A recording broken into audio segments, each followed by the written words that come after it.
This screencast is going to be about how energy flows through ecosystems. So first, let's review. Think about the difference between energy and matter, because often we can get those mixed up, but they are not the same thing. Should have learned about this in chemistry and probably physics as well, so take a second and try to remember that difference between energy and matter. So matter is atoms and molecules. It has mass, so it has to weigh something. It might not weigh a lot, but it has to weigh something, and it takes up space. So solids, liquids, gases, again, anything made of atoms and molecules are matter. Energy, on the other hand, has no mass. It is not made of atoms and molecules. It can be stored within the bonds between atoms and molecules, but energy itself is not made of atoms or molecules. It's defined as the ability to do work. So matter and energy in ecosystems are connected, but they move in different ways. As you learned last week, matter cycles around an ecosystem. So the atoms just kind of go around and around and around from one place to another place. So a carbon atom might go from carbon dioxide in the atmosphere, then it might be taken into a tree through photosynthesis. It might be eaten, like the leaves might be eaten by an animal. The animal might then breathe out that carbon back as CO2. So the carbon atoms move around, but they don't really go anywhere. They just kind of go in a circle, or various circles. Energy, on the other hand, is kind of a one-way flow. It starts somewhere, usually with the sun, and it flows through an ecosystem. So it doesn't go around and around and keep getting reused. It kind of goes from the sun to plants to animals. Each step along the way, some of that energy is getting lost to heat, and so it's sort of out of the living systems. So the ecosystem requires a constant influx or an input of energy coming from the sun. New energy always has to be coming into the system to keep it going. Whereas with matter, we don't need new carbon coming into the system. The carbon atoms are already there. We can diagram the flow of energy in an ecosystem through a food chain or a food web. So I assume you've probably seen these before.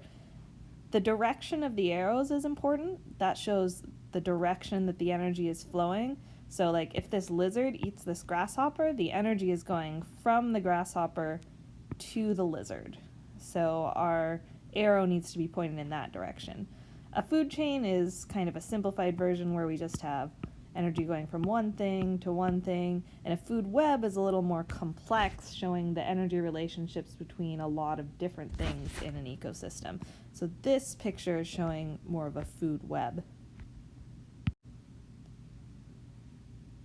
We can classify different living things in an ecosystem by their roles according to how they get their energy.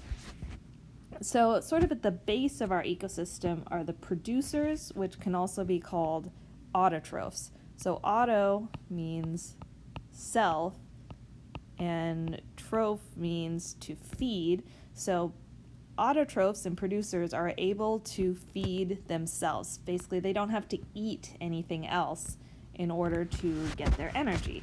So these are organisms that can directly convert energy from inorganic, non-living sources into energy that they can use. So usually we're talking about the sun and we're talking about plants. So plants are able to directly convert energy from the sun into energy stored in organic molecules like sugars that the plant can use.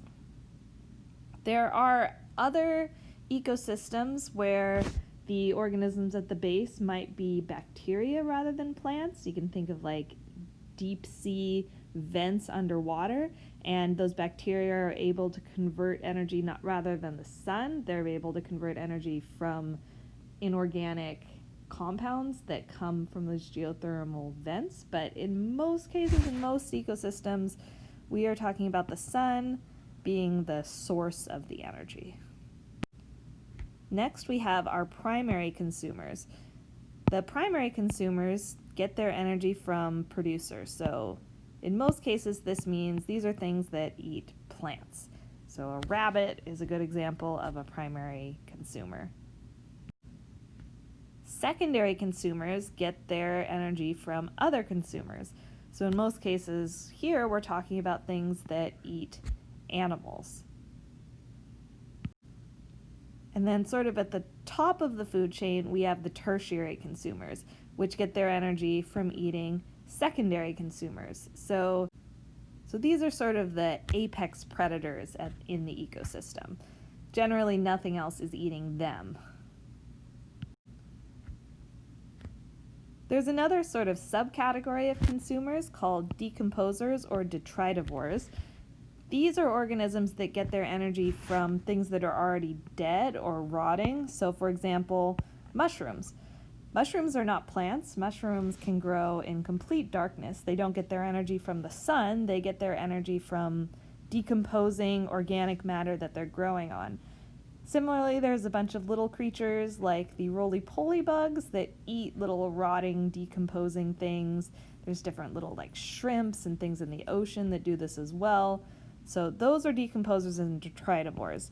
Just to distinguish that consumers aren't necessarily predators. They don't necessarily kill things to eat. These guys are still considered consumers because they don't make their energy from the sun. They still have to eat something.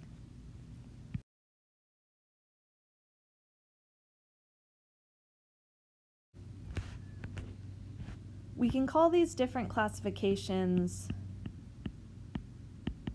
trophic levels, where the bottom trophic level that's sort of supporting the whole ecosystem is the producers, and then the next trophic level up is all the primary consumers, and then all the secondary consumers, and then the tertiary consumers up at the top.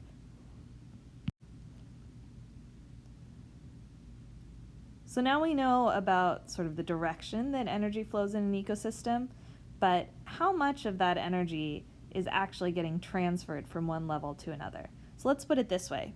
If you eat a hamburger, how much of the energy in that hamburger actually is going to contribute to your body? Think about what percent you think of the energy in that hamburger you're actually going to utilize. The answer is only about 10%. So only about 10% of the energy that's actually in the food we eat is able to be accessed by us. And this holds true kind of across all of the trophic levels. So what's happening to this energy? If the primary producers in an ecosystem contain 10,000 joules of energy, we would find that the primary consumers only contain 1,000, the secondary consumers only contain 100, and the tertiary consumers only contain 10. We know that energy cannot be created or destroyed. That's one of sort of the laws of the physical universe. So that energy is not getting destroyed, so where is it going? The answer is most of that energy is getting lost as heat.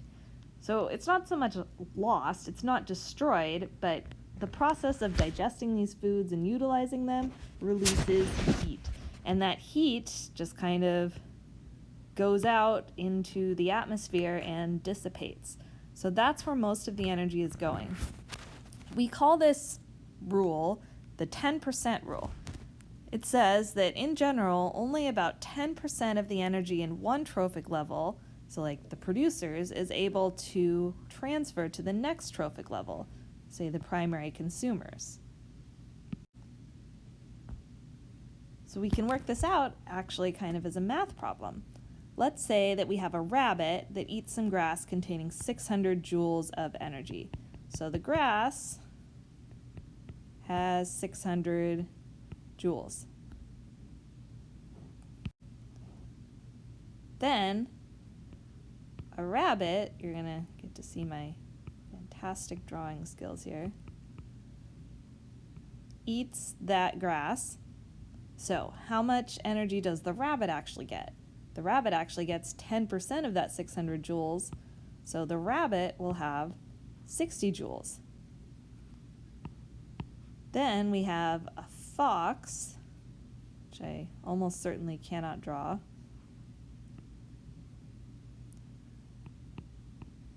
The fox eats the rabbit, and of the 60 joules in the rabbit, the fox only gets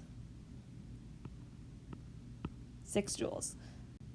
So every time we move up a trophic level, only 10% of the energy gets transferred. So of the original 600 joules in the grass, the fox only got 6 joules of that. One more piece of vocabulary, and that is biomass. So bio, you should know, means living, and mass is mass, so like weight. So the biomass is the total amount of living tissue within each trophic level. So if we took all of the plants in an ecosystem and weighed them, and then we took all of the primary consumers, like the herbivores in an ecosystem, and weighed them, and we took all of the secondary consumers, like the carnivores in an ecosystem, and weighed them, which level do you think would have the most biomass? Which of those would weigh the most, and which of them would weigh the least?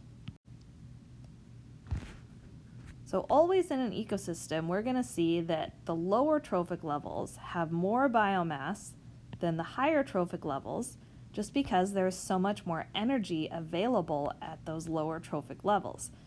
In other words, we cannot have an ecosystem that has more giraffes than trees with leaves for the giraffes to eat.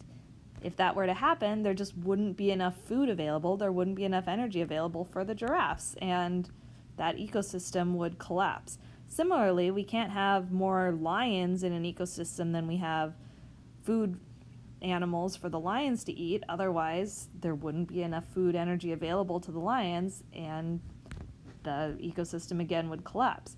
So those top level predators are always going to be a lot more scarce than the lower level consumers and the lower level producers. You can't have more hawks than rabbits. You can't have more rabbits than grass.